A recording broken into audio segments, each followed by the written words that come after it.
Hi everyone, welcome back to the Boys Club. I'm Clarke Wolfe. I'm Holly Payne. And this is our True Detective Perspective. So episode 2 aired Yes, last and night. And it was pretty intense. It was intense. Yeah, I was actually really impressed that they finally told us some more about Rust's character this time. Because like the first half of the episode, I was still kind of going, I can't put my finger on this guy.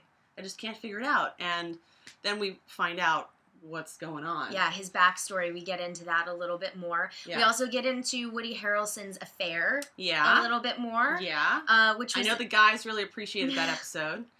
That one was for you, gentlemen. That's right. So I'm curious. Now, I'm under the impression that we are led to believe that his wife knows that he is having an affair, but they haven't quite... They haven't had the conversation. Okay, so that's what I thought, too. Okay, cool. So everybody basically knows, but he's still denying it to her. Yeah, and being a dick about it, He kind of was being a dick about it. Well, the whole kitchen scene, you know, he's basically trying to gaslight her.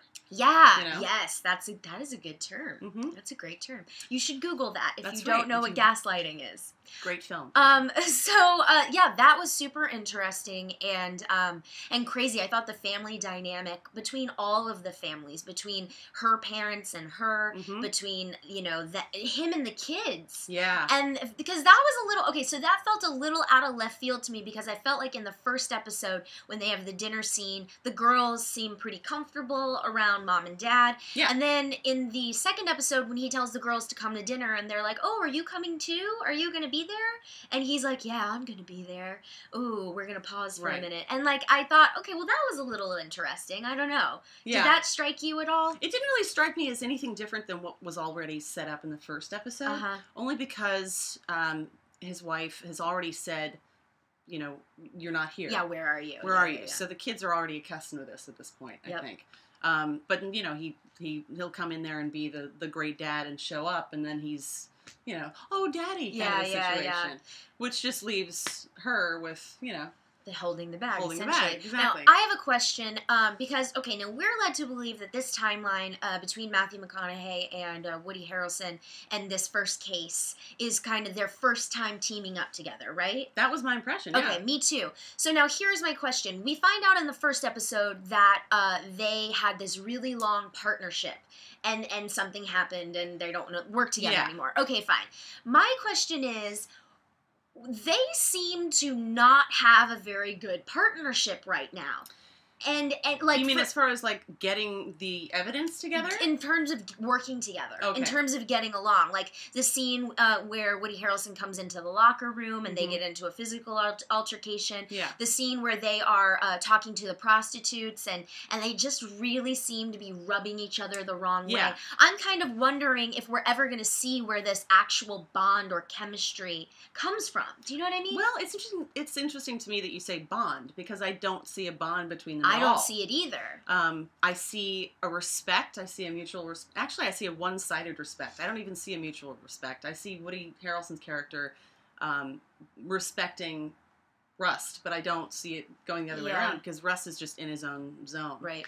But you know that's why they're going back to their the chief of police and asking, you know, for an extension basically because they're not producing anything yet. But you know he sees Rust's method at this point. So, you know, I think that he's kind of, even though he doesn't it's a small town. Yeah. You know, they're not used to this kind of gruesome, horrific, you know, potential serial murder. Yeah. So. And that respect between the two of them, I think, is really evident in the scene where they do have to go report to their boss. And essentially it is Woody Harrelson saving face for Matthew McConaughey's character. I mean, it's essentially him saying, that's true.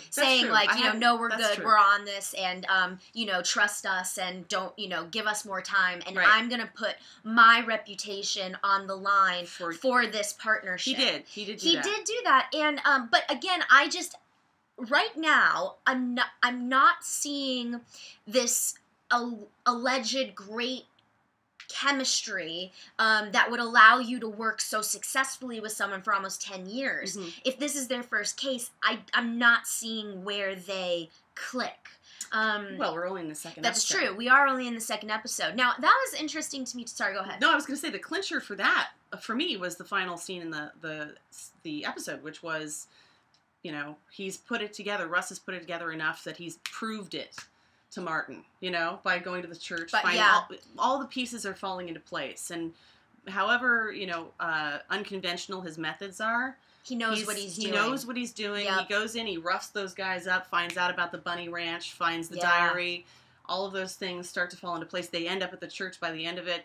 And so now they have an actual lead. Now they have something. And I'm sure Martin's character at this point is just like, all right. You know, let him do his thing. I may hate the guy. Yeah. But, you know, and he may piss me off and he may say really horrible things about my wife, you know, but I gotta hand it to him. Did you catch that line where Woody Harrelson is in his confessional and he's like talking to the two cops and it's present day or whenever it is, and he said, "Oh, you're talking about the incident in the woods." He says it towards the end. Okay. And who was he speaking with? He was speaking with the two police officers, where it's present day and he's sitting and he's talking. Right. We're cutting back and forth between all of that. And he says something to the effect of, you're talking about the thing in the woods, the thing that happened in the woods. Yes, I do remember saying, so, what happened in the woods? I mean, I know we haven't seen it yet, but what can we speculate? I don't know. Do you have any guesses? Because I can tell you what I was thinking. Tell me what you were thinking, and then I'll go. Okay. Yeah. I was thinking that we're going to see some sacrificial ritual. I'm thinking we're throwing in the... You are saying exactly what I was thinking. Really? Yeah, because I actually said that to my boyfriend after the episode. I said, this is the tip of the iceberg. Yes. And we're going to start seeing more and more of this happening. So this is why, also, because I noticed that in the second episode, after we find the corpse in the first episode with all of the, you know, ornate decorations, you know, Holly and I had talked about last week how we were like, okay, that's, you know, we were expecting something a little more intense, but this is fine. Yeah. And this episode, we got nothing. We got no gruesome, gritty, you know, I mean, it is intense, obviously, and very enjoyable, but no visceral sort of... it was more emotional. Yeah. And it was visceral on that level. You know what I mean? Yes. Oh, absolutely. So I'm thinking we've got a limited run. We've got, I think, a total of 7 or 8 episodes. We're already... 8 episodes altogether, 8 episodes, so we're done with 2 of them. So, what is this incident in the woods that it's going to be? We've got the satanic rituals that are kind of, you know, lurking beneath the surface. They're definitely pointing us in that direction. Yeah. So I'm wondering we're going to see more bodies soon. I'm wondering if we're going to see some crazy shit with this church. That Dora... Oh my God, that church was just insane on its own. I am terrified to see who... Well, I mean, we won't know who the killer is for quite some time. They don't even know who the killer is. No, clearly. Obviously, because they didn't get the guy. Yeah. We know that from the first episode. That's right. Woody Harrelson and Matthew McConaughey don't even know. Nope. Now I have one last question. Yeah. Okay.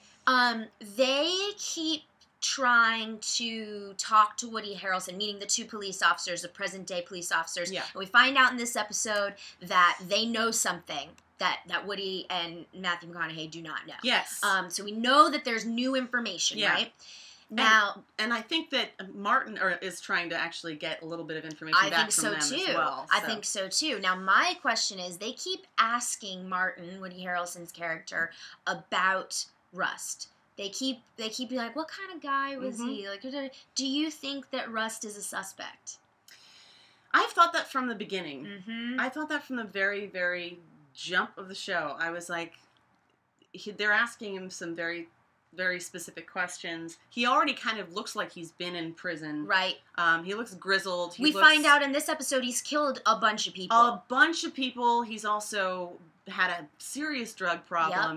Yep. You know, the visions are happening, which he says now are not happening anymore. But, you know, yeah, I think that's a strong possibility. Yeah, I think they think he's in on it. I think they think that Rust is in on it. And I would say that if that comes to fruition, that might be a bit of a cop-out. I don't know how I feel about that. We need some more episodes to sort of, you know... I don't think they're going to go that route. I don't think they will either. Yeah. But they're trying to pin it on it. I think it's a MacGuffin. Yeah. I don't think it's I don't think it's where we're really going. But it's a good detour. It's a good, like, distraction. They definitely, I will say this, they want us to not trust Rust.